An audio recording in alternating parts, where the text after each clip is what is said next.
Happy Friday, Hartsville High. I'm Lee Saxton. And I'm Ashley Gainey, and on today's show, we're going to take a look back at the talent show, talk more about prom, talk about a food drive that benefits Hartsville High School students, and much more. Welcome to our show this week, and this is RFTV.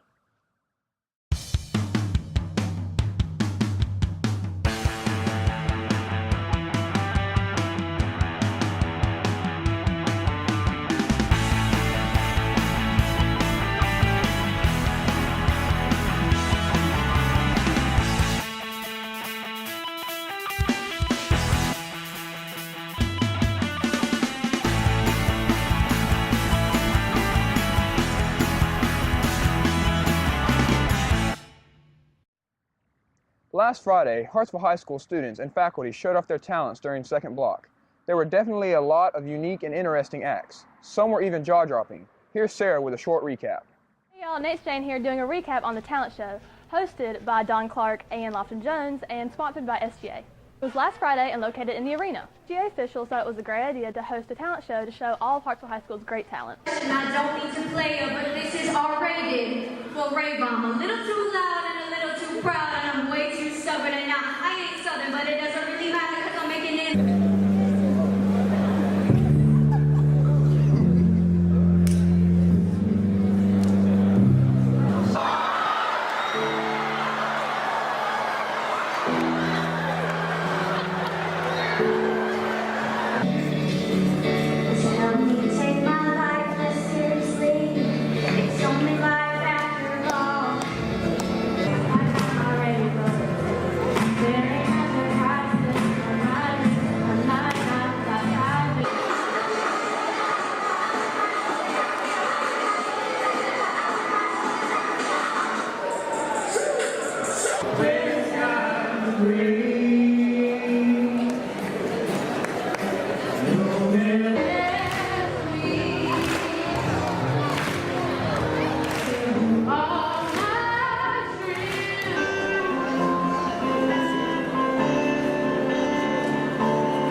Last week, we gave you a quick preview of what prom will be like this year at the Hartsville Country Club. In their next report, Lauren and Kenzie will walk you through the prom closet at Hartsville High School. Hey y'all, prom is just around the corner, so if you're still looking for a new prom dress, please come to the prom closet downstairs in Building 2. Okay. Follow us to the prom closet.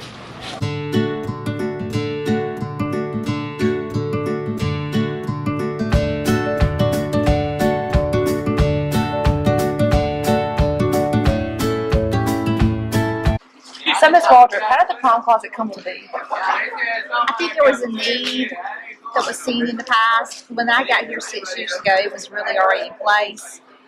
So I think the community and the teachers and staff on Hartsville High School campus realized there was a need for us to provide prom attire for high school students. So how can students come to the prom closet?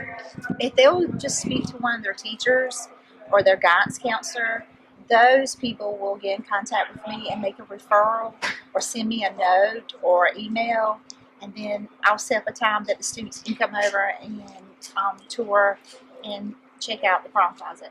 Is anything in there at any cost to the students? Absolutely not. Everything is a donation, from the dresses, the suits, the ties, bow ties, the shoes, whatever they need, there's no cost. Okay, well thank you for doing this interview with me today. Thank you so much, and I hope to see lots of students come use the prom closet this year. A couple weeks ago, Mr. Johnson's physics classes built catapults for their midterm grade. Our own Becca Green is a member of this class, and she's here to give us a little insight on what happened. Mr. Johnson's second block physics class created catapults for their midterm for the first quarter. The project consisted of a lot of research, blueprints, and time to create the catapult itself. One of the catapults even launched up to 80 yards. It was a great success for their class.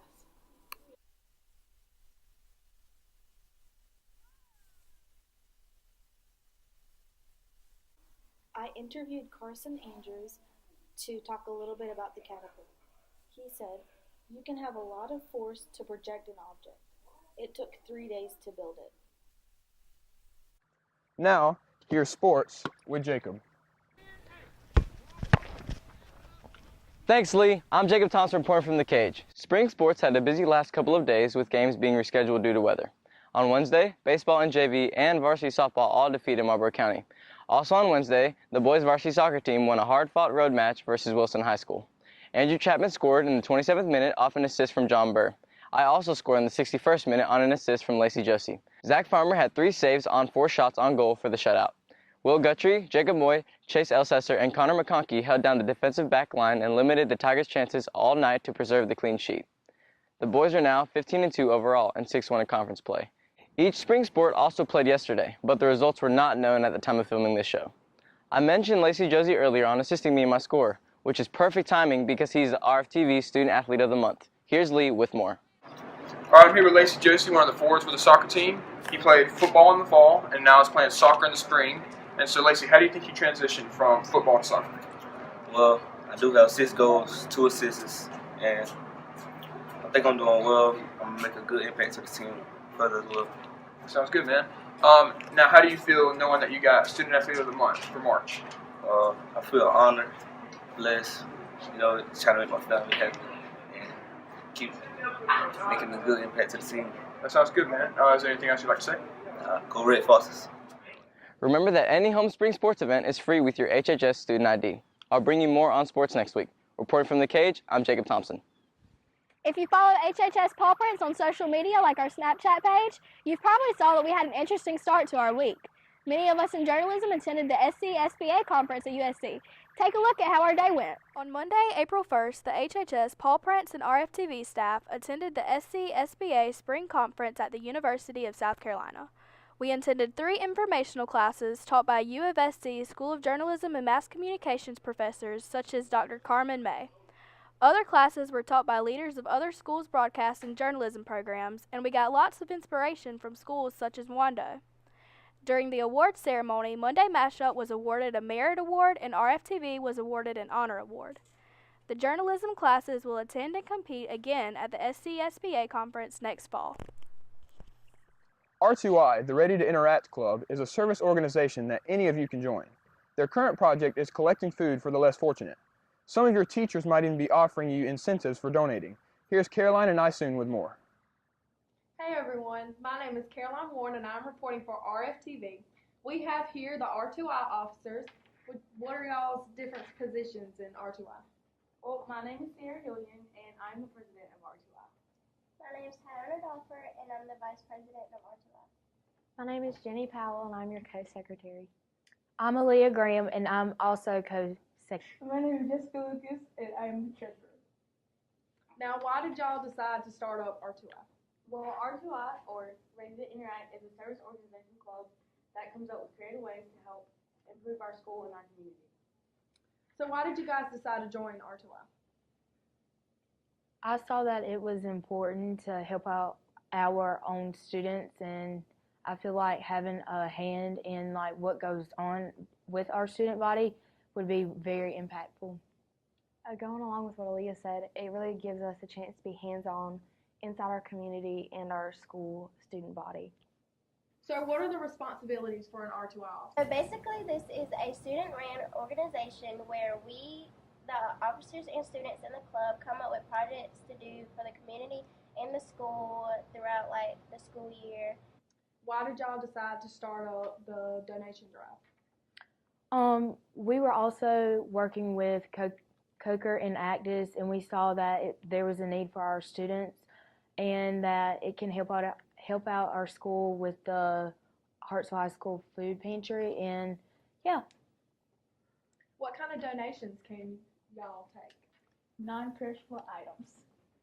That's anything from soup to ramen noodles, anything that's not really going to expire over time and can be kept in the same place until it's handed out to be given for food.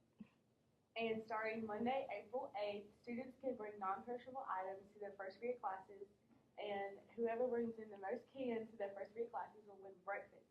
And this will end Friday, April 12th. Where do these items go?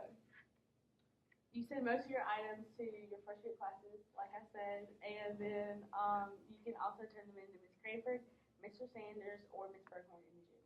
Or either of us. And the non-perishable items will go to the Hartsville High School food pantry, in which the food will be given out to students who aren't as fortunate to receive meals on a daily basis. Is there anything else y'all would like to add? Well, we have these little card holders for your phone, and you can see any of your officers to purchase one. They're only $3. Seniors, the end of your high school experience is fastly approaching. HHS Paw Prints is working on a senior magazine to distribute to you the morning of graduation. If you would like to be a part of the transformation page, please print out an old photo of yourself and bring it to room 116. This photo can be a baby picture or any picture from middle school or before. That's our show for this week. Thanks to all of our reporters for those stories. If you have any idea for a story or would like to be a part of RFTV, let us know by coming to room 116. And make sure you tune in next week to stay positively informed.